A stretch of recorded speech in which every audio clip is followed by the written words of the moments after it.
Xbox. How's it going? This is Ricardo, and in this video I'll show you how to remove the mouse button from a Dell Latitude E7470. If you're looking for parts for this laptop, go to our website and use this coupon for a 5% off discount. First, loosen screws and remove bottom cover.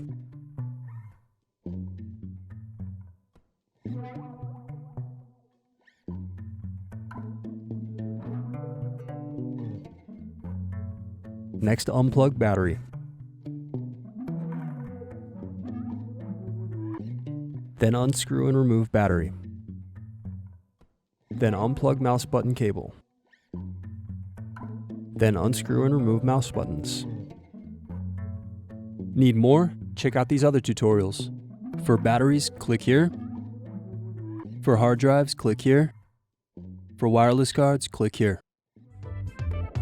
Thanks for watching. If you enjoyed this tutorial, give this video a like and subscribe to our YouTube channel. Check the video description below for links to written tutorials and replacement parts.